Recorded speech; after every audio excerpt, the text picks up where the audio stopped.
Hey everybody, how's it going? So today I want to do a video about inspiration, okay? It is very important to have a mental catalog of what makes you happy, okay?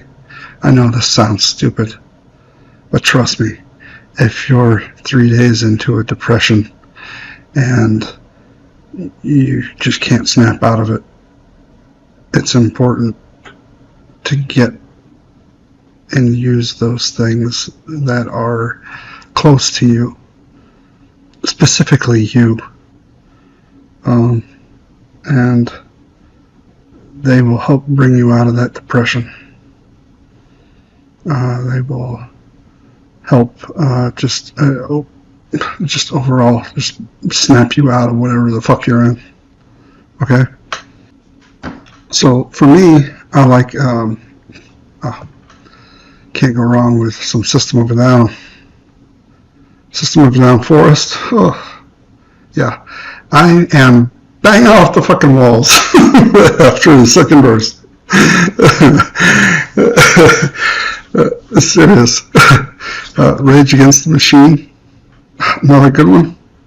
My gosh. And that brings so much more weight to it right now. Rage. Machine. With the I'm sorry, against the anyway, I also noticed something last night when I was working with my wife.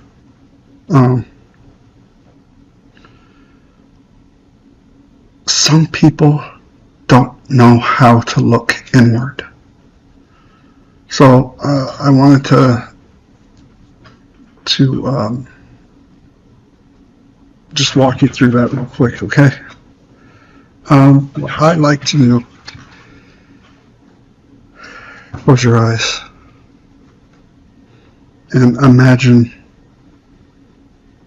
you're pulling your senses down to your heart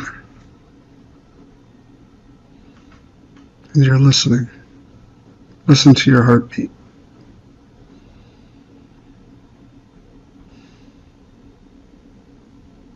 No other sounds, nothing matters at that point. Nothing matters. Just you looking into your heart.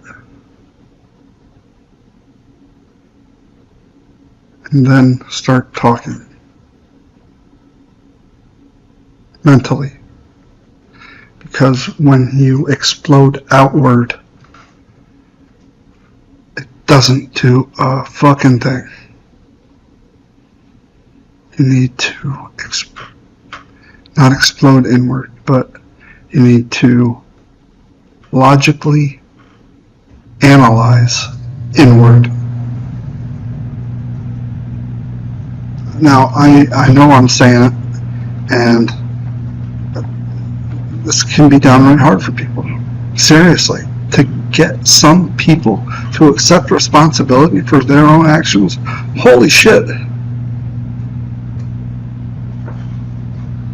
That's not an easy thing to do. And to get people to forgive other people, I worked with my wife for 3 years to get her to forgive her ex-husband for cheating on her. 3 years.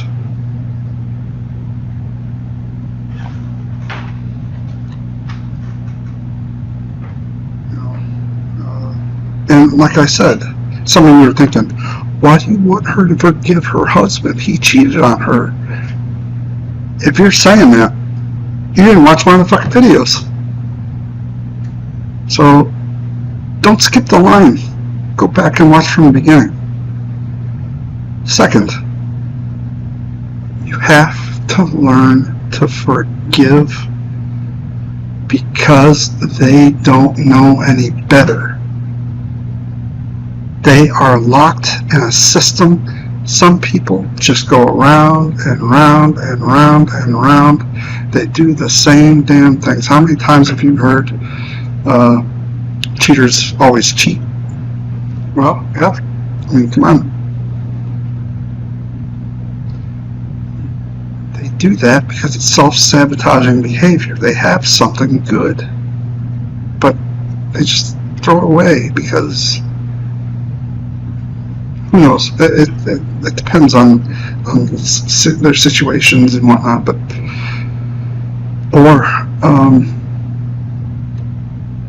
some people just give and give and give and give, and they never receive. And you can't do that. I mean, even I have trouble with that. I'll admit that is something I have trouble with, and that's probably, that's something I need to look into, I guess. But you have to, preach to the choir, huh? I have to look into that.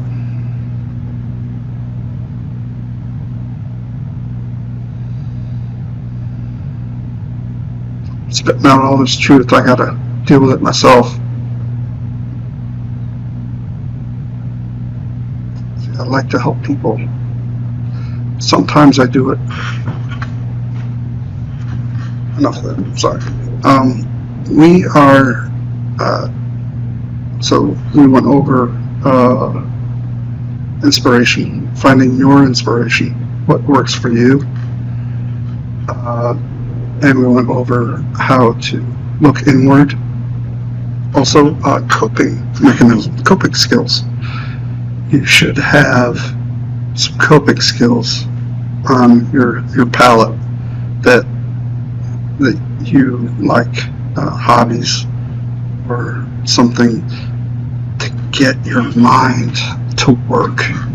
Because after you deal with some unpleasant things, your mind is going to want to keep going back to it. Sometimes, not all the time. Sometimes after you deal with things, it's gone as soon as you realize it. For instance, when I was in marriage and family therapy, when I was, I think I was 38 years old. I was in my master's of arts for marriage and family therapy. Okay. And as a therapist, you have to actually go talk to a therapist and go through therapy yourself in order to learn how to do the thing. And my issue at the point that I was having trouble in my classes was I was overtly defending women in my class. And I had been doing that my entire life. I didn't realize it. I didn't realize there was anything wrong with it. But I was holding them back from expanding because I was trying to take their pain. I did that as a therapist because I didn't, if I had a client who was a female, I would diverge from helping her through her aha moment because I didn't want her to cry. And here's the reason. When I was 2.5 years old,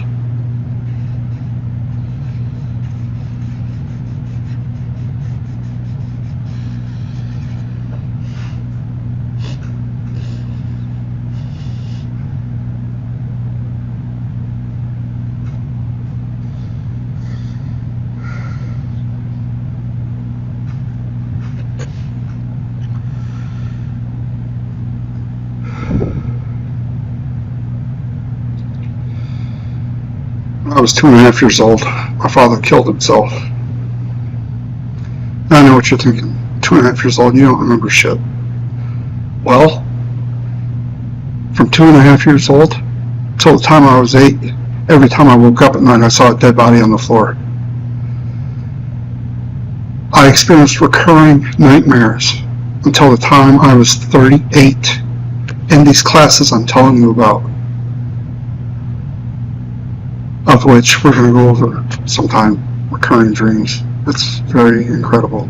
It's an incredible thing to go through. I'm also going through it more in this book. I realized that I was defending women because when I was 2.5 years old, every time I heard a woman cry, from the time I was 2.5 to the time I was 38, I thought that woman was crying over my father killing himself.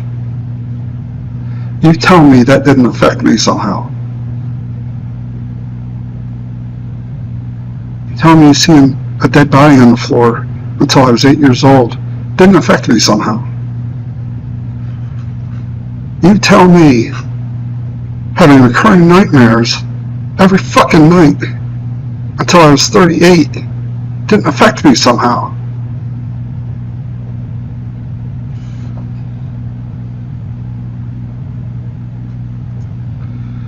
So that brings me back to full circle. Why we're doing this. So you can live where these traumas don't affect you in your everyday life. And to help you with your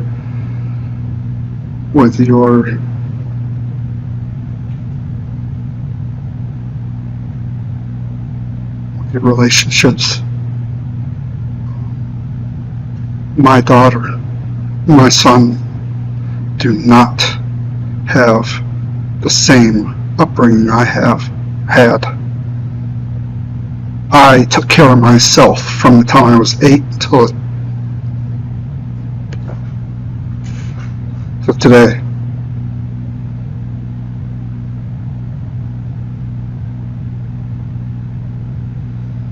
So,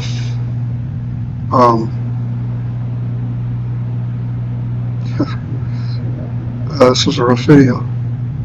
I got some new stuff to look at today. So, it's good. It's good. We see these things in our interactions in life, and the thing is, don't run from it. Never run from it. Some people, they tell me they don't have the courage to deal with this stuff. That's bullshit. Do you have the courage to stand up?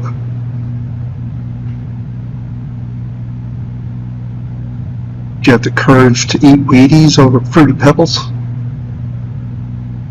Do you want to be a better person?